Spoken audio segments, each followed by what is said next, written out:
Everybody, LK here, back at it again with another video, and today this video was kind of requested by a bunch of people, and it's actually about my true favorite character in this game, Trunks, and specifically why I dropped Trunks earlier in the year, despite saying, oh my god, this character is underrated, oh my god, his assist is broken, oh my god, he's like secret S tier or secret like S minus tier or something like that.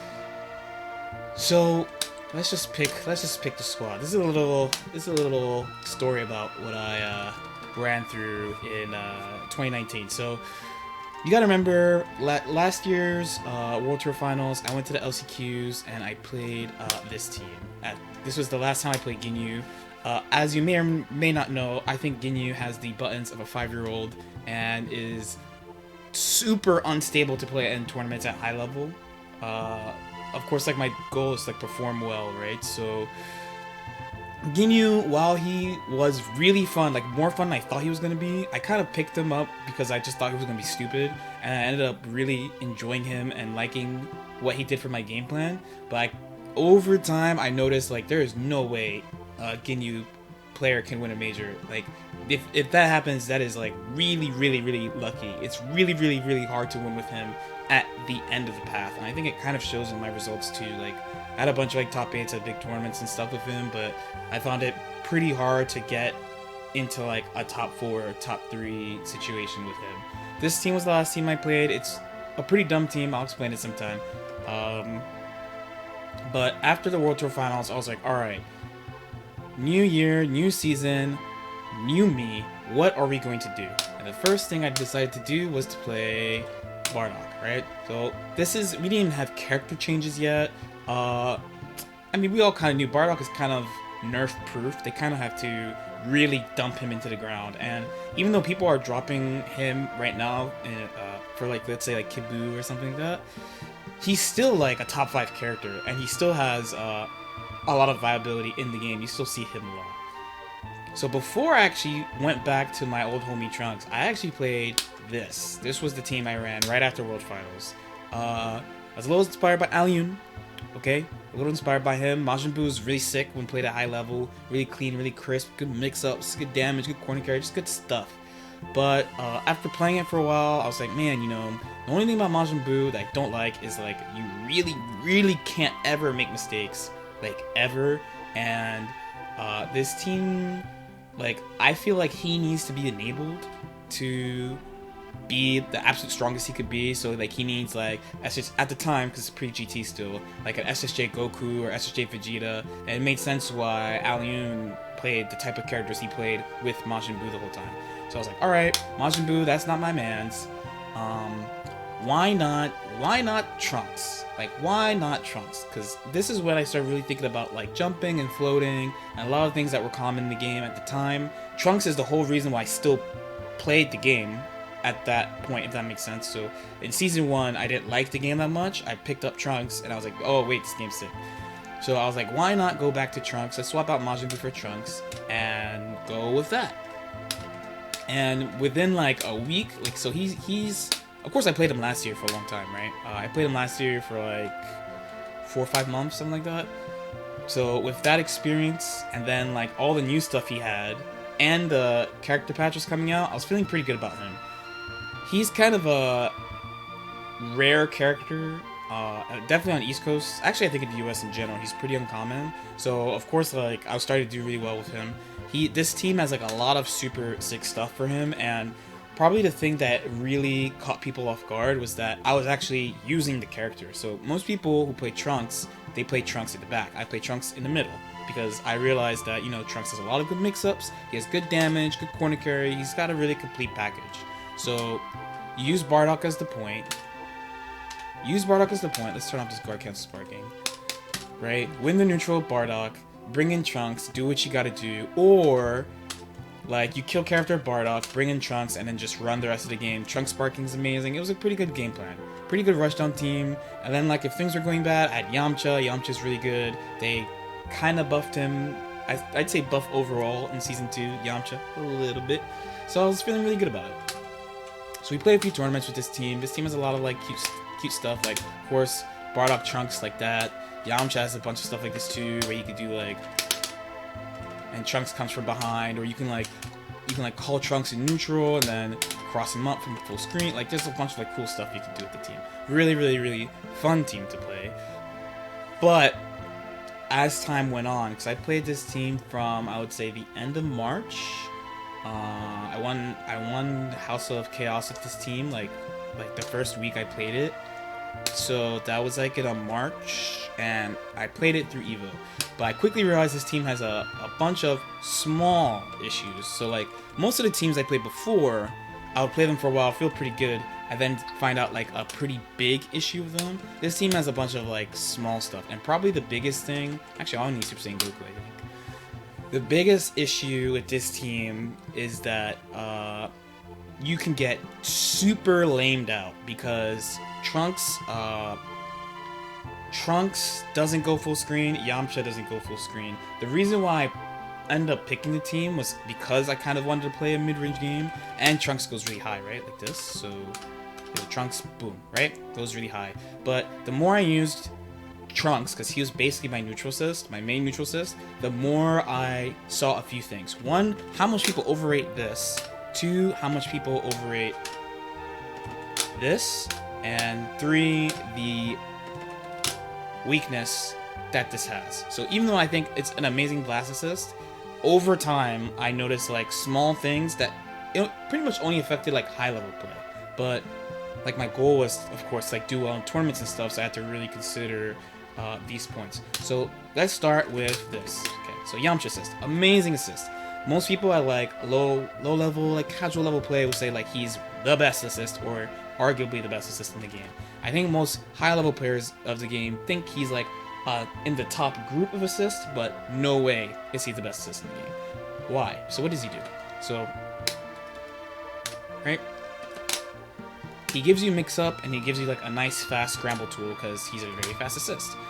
The downside is one of the things that low level players think is the strongest about him doesn't work against even like average players, right? Of the game.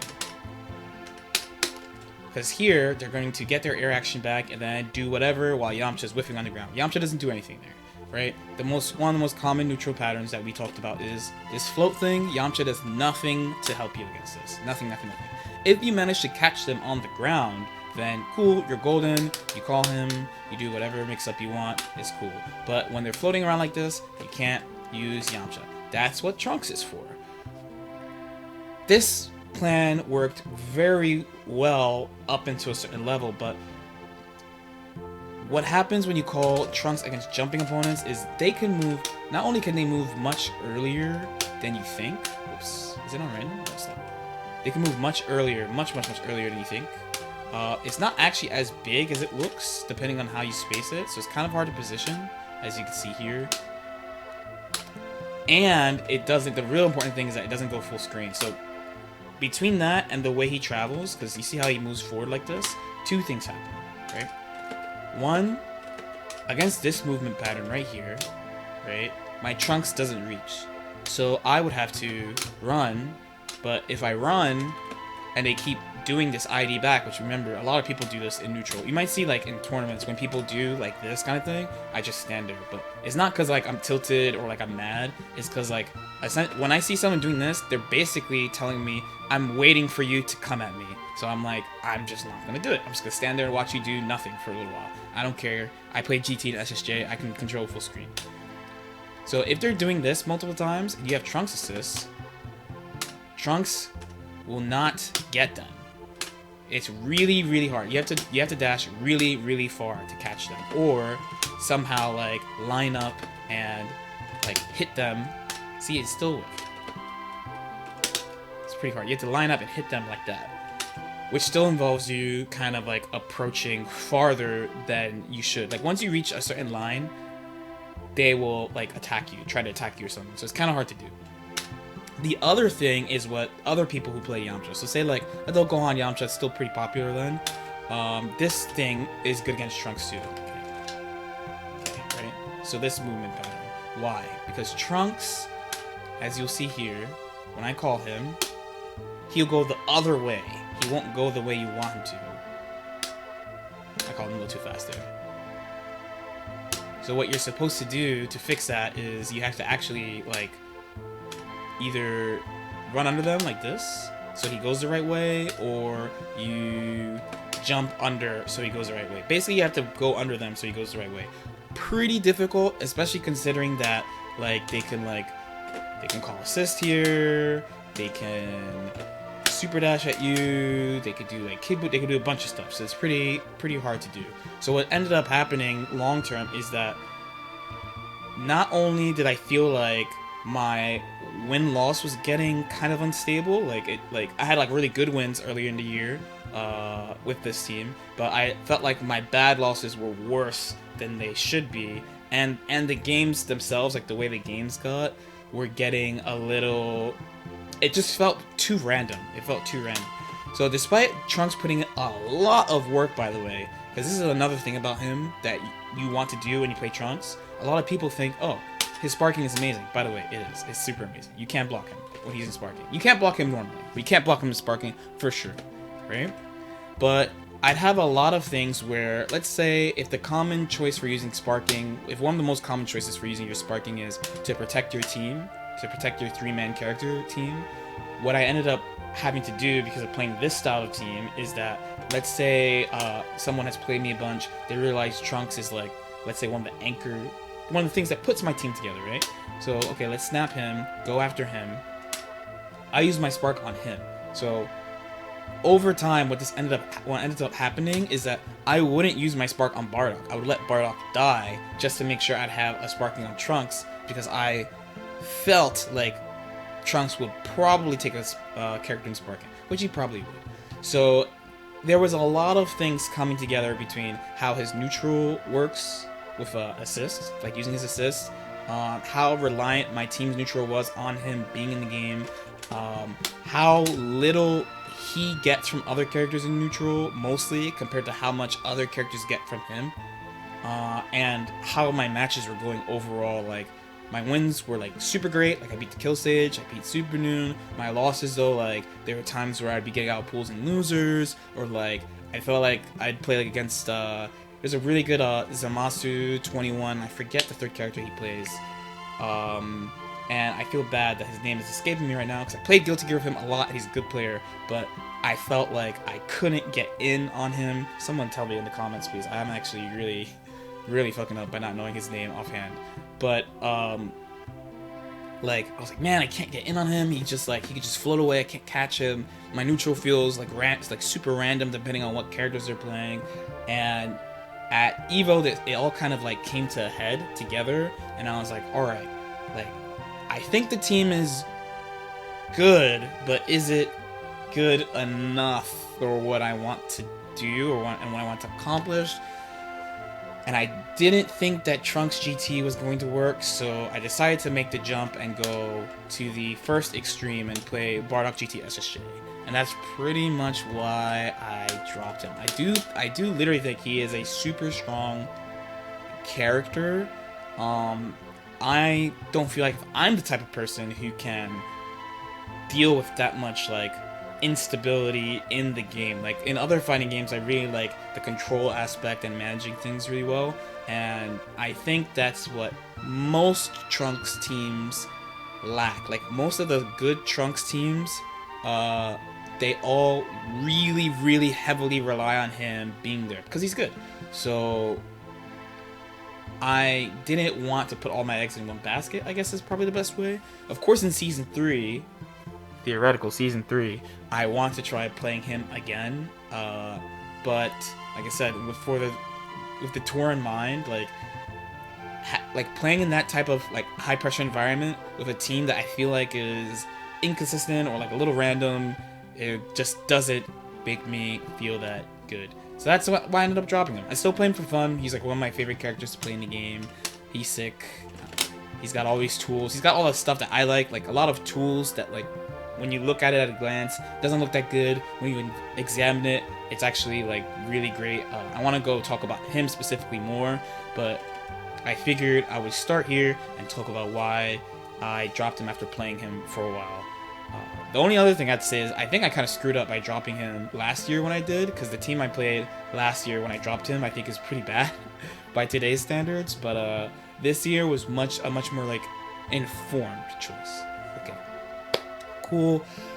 Let me know what y'all think. Leave any questions in the comments if you have any. Like if you feel like it, and please subscribe if you can and support the channel. We are moving into World Tour Finals, hopefully Season 3, hopefully a lot of changes, new games coming out this year, there's a lot coming up.